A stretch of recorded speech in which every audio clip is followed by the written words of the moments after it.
The Biden administration is facing backlash over how he's handling the Israel-Hamas war. Here to discuss this further is the national president of the Zionist Organization of America, Mort Klein. Thank you for joining us. Good to be with you. This week, the U.S. abstained from a UN Security Council resolution which members voted to demand an immediate ceasefire in Gaza. This led to, at the time, Israel's delegation wanting to snub a trip to D.C., but they have since reversed course. But how does that vote impact U.S.-Israeli relations? This is an astonishing vote, an astonishing anti-Israel vote. This vote supports the Hamas Nazi terrorists who are trying to destroy Israel and murder as many Jews as they can. This vote is calling for a ceasefire unilaterally with no conditions, which will allow Hamas to regroup and rearm to fight even better in the future. It is clear now that this administration is intentionally hostile to the Jewish state of Israel. This is not foolishness. This is not naivete. This is not stupidity. This administration clearly wants to harm Israel and diminish Israel. The proof of that is they've been funding Iran, who calls for Israel's destruction, to the tune of $26 billion we've given them in the last 2 months. Every appointment that Biden has made that affects Israel is someone hostile to Israel. And he keeps calling for a Palestinian state, which will be a terrorist state. Israel's given away all of Gaza. That's a small state. And what they've gotten is a Hamas Nazi regime with 30,000 rockets that have come to Israel and a massacre. Why do we want to give them a larger state so they have even more power to harm Israel? So this is intentionally to harm Israel, and they're defending and supporting a Hamas Nazi-like terrorist group. It is just astonishing. And we need more people to speak out against this administration's actions. This is not only bad for Israel, this is terrible for America and the world, because the Hamas leaders have publicly said, first, we're going to kill all the Jews. Next, we're going to kill all the despicable Christians and the non-Muslims. This was stated by the co-founder of Hamas, Mohammed al-Zahar. Absolutely. And to your point, anti-Semitism has been on the rise for years, but even more so after the October 7th terrorist attacks against Israel. In addition, you have a younger generation using TikTok and other social media platforms spreading misinformation about the Israel-Hamas conflict and spewing hate.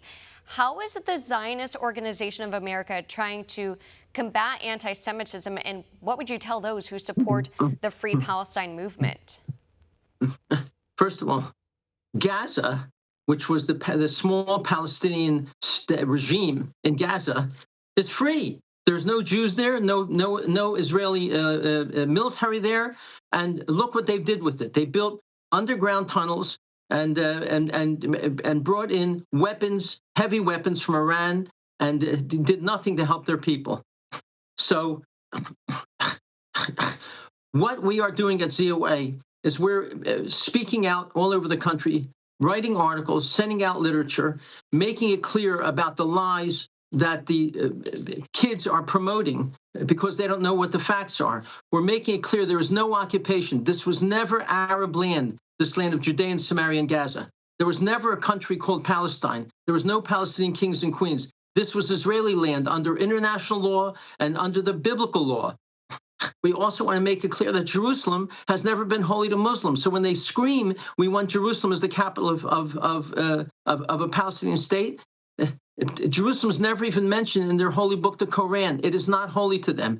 We're making it clear that Mahmoud Abbas, the Palestinian Authority president, is a vicious, monstrous killer.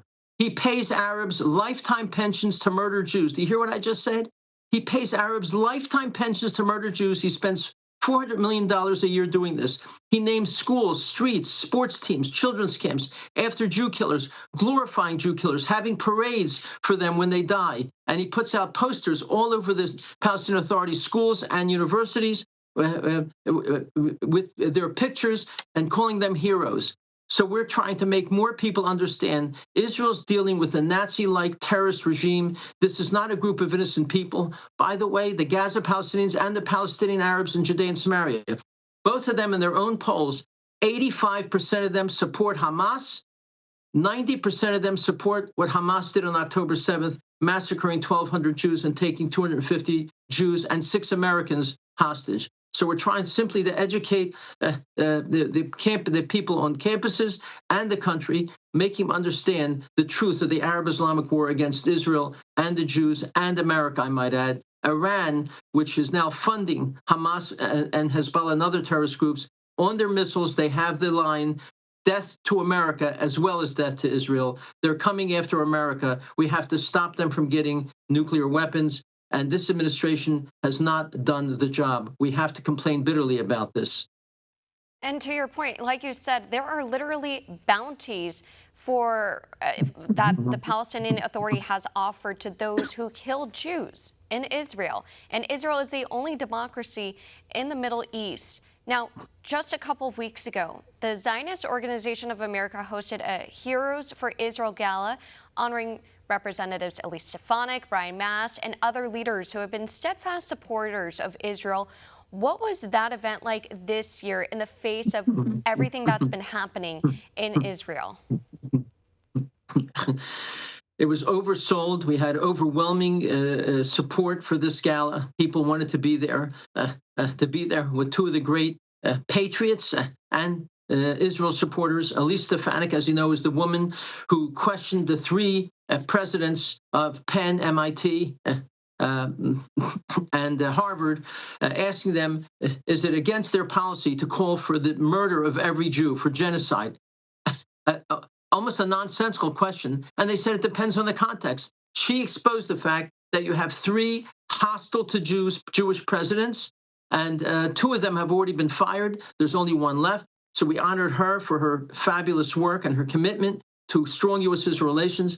And Brian Mast, who's a war hero, who did several duties in Iraq and also was fighting hard to make it clear to members of Congress and America that a Palestinian state would just simply be another Palestinian terrorist state. Every speaker got standing ovations, huge response. And I must also add the fabulous Dr. Miri Adelson, wife of the late Sheldon Adelson, one of the great philanthropists in the world, was also there giving the award out to Congresswoman Stefanik. So it was an extraordinary event, constant standing ovations. People told me when they were leaving, they were so inspired to now fight for strong U.S.-Israel relations, and more importantly, fight for the truth of the Arab-Islamic war against Israel and the West, and make it clear there's never been a Palestinian state. And by the way, the speakers made it clear that Israel has offered a Palestinian state 4 times in the last 20 years. They've turned it down every time because it means they have to sign a letter that says we accept Israel as a Jewish state. They've told Israel we will not sign any agreement that says we accept Israel as a Jewish state. So they've turned down the state 4 times in the last 20 years. I might add 8 times in the last 80 years, starting with the Peel Commission in 1937. They could have had a state then on 95% of the land that's disputed, and they turned it down as well. The goal of the Palestinian Authority is clear. It is not a Palestinian state. It's not more land. It's Israel's destruction and to Islamicize the world and establish an international Islamic caliphate. And to your point, Representative Brian Mast, not only has he served in the U.S. military, but he also served in the IDF. And I also want to talk about how the relations between U.S. and Israel, how they changed dramatically over the past few years. Under Trump, you had the historic Abraham Accords, where he was trying to achieve peace between Israel and some of these Arab nations, such as Morocco, such as Jordan, Bahrain, etc. And now you have President Biden, who is constantly being heckled every time he goes to a campaign rally by the Free Palestine movement. And just a few days ago, he even said to those who were demonstrating at a campaign event, you know what, they have a point. So how do you expect this will turn out to be in this presidential election year, where it seems as though he's facing pressure from both sides, some of them saying he needs to defend Israel more, but then you have the far left saying he needs to call on a ceasefire. How do you expect that this will impact the election this year? Since Biden became president of the United States, he showed immediately his intentional hostility to the Jewish state. Every person he appointed that affects Israel is someone hostile to Israel, and by the way, a close friend of Barack Hussein Obama. These are Obama's friends, Obama's appointments. He does what Obama tells him to do, and so immediately we saw the hostility to Israel intentional by these appointments. We also saw him trying to make a deal with Iran and funding Iran. We've given Iran $26 billion. Iran was on its back under the Trump administration. They were down to $4 billion in reserves. They couldn't function.